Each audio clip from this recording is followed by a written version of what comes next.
Continuamos con la lectura de La rebelión de Atlas de Ayn Rand. Vamos en la tercera parte, A es A, capítulo 2, La utopía de la codicia. A juzgar por el repentino resplandor de su cara, Francisco dedujo que el incidente había carecido de significado. Pero Gal comprendió, la miró y en sus ojos se pintaron a la vez aprobación y desdeñoso reproche. Gal no dijo nada hasta que se hallaron solos, descendiendo hacia el valle.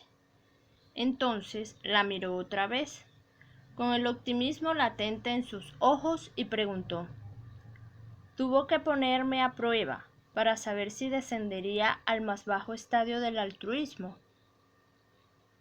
Su silencio fue una abierta e indefensa admisión de lo que acababa de oír. Él rió por lo bajo y desvió la mirada. Unos pasos después dijo lentamente, en el tono de quien repite una cita: «Nadie se queda aquí falseando la realidad. De ninguna manera».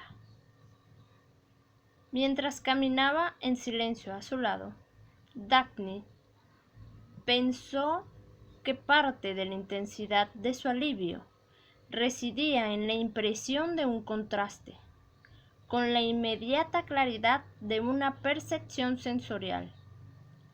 Había captado la exacta imagen de lo que el código del autosacrificio significaría si era decretado por los tres.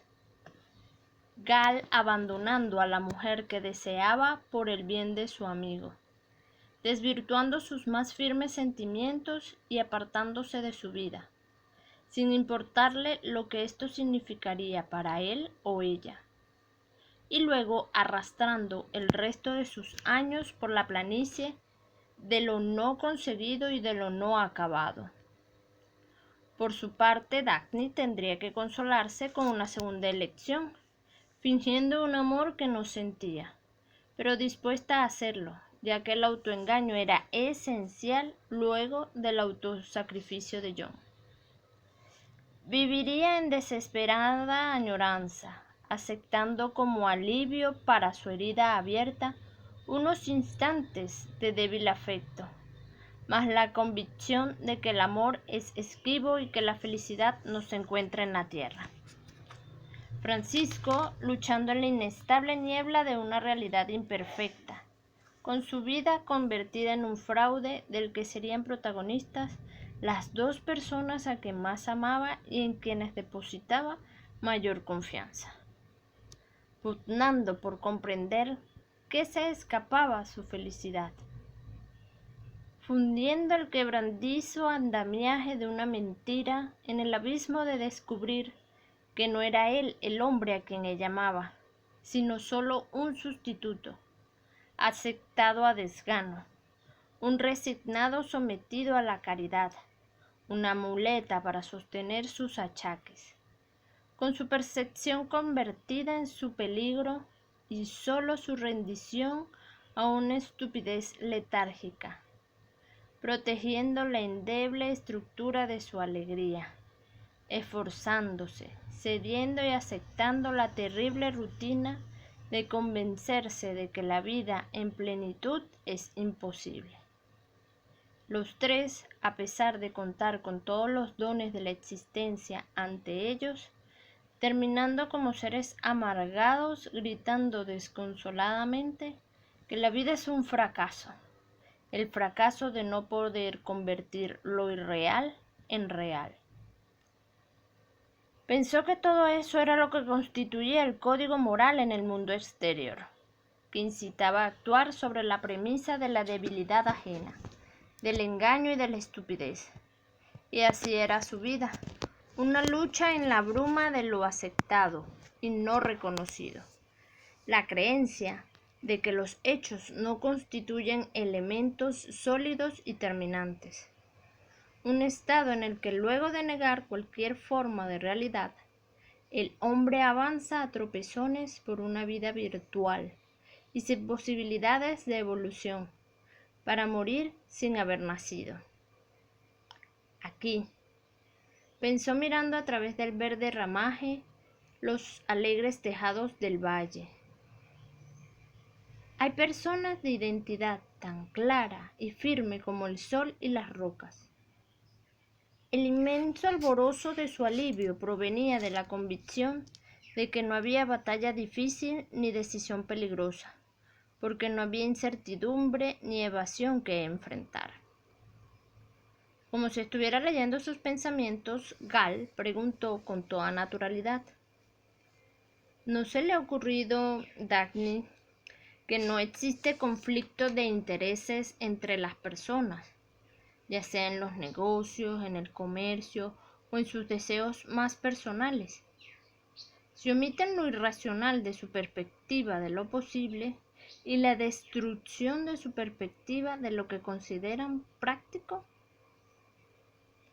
no hay conflicto ni invitación al sacrificio, y nadie representa una amenaza para las aspiraciones ajenas, siempre y cuando cada uno comprenda que la realidad es un absoluto, que no puede falsearse, que las mentiras no sirven de nada, que lo que no se gana no puede ser disfrutado, que lo que no se merece no puede ser dado, que la destrucción de un valor existente no conferirá valor a aquello que no lo posee. El empresario que desea ganar un determinado mercado ahogando a un competidor superior, el obrero que quiere quedarse, comparte la riqueza de su patrón. El artista que codicia el mayor talento de un rival, son todos hechos que meramente se desean y están fuera de su posibilidad. Y la destrucción constituye, a su modo de ver, el único medio de conseguirlos.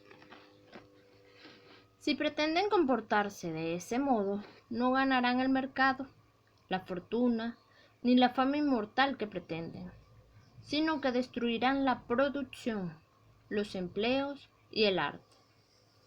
Un deseo no puede ser satisfecho por lo irracional, tanto si las víctimas están dispuestas como si no lo están.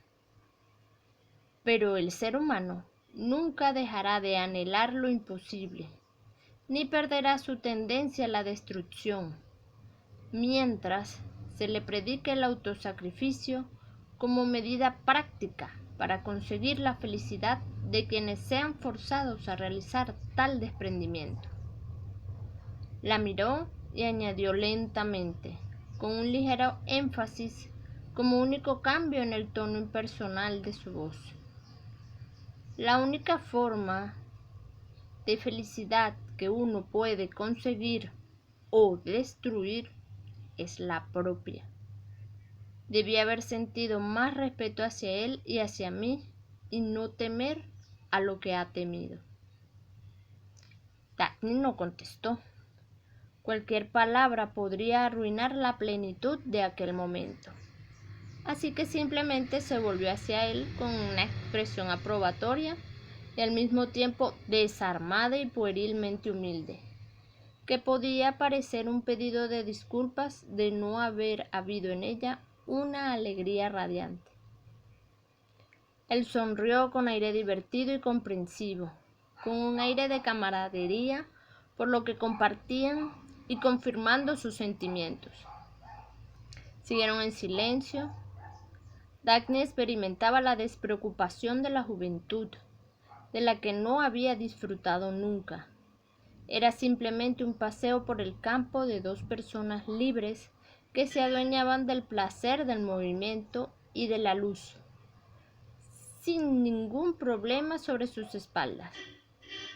Su sensación de levedad se reforzaba con la facilidad de estar avanzando cuesta abajo, y el único esfuerzo necesario era el de reprimir el deseo de echar a volar. Caminaba luchando contra las fuerzas que la empujaban hacia abajo, con el cuerpo hacia atrás y la falda resistiendo el viento como la vela de una nave.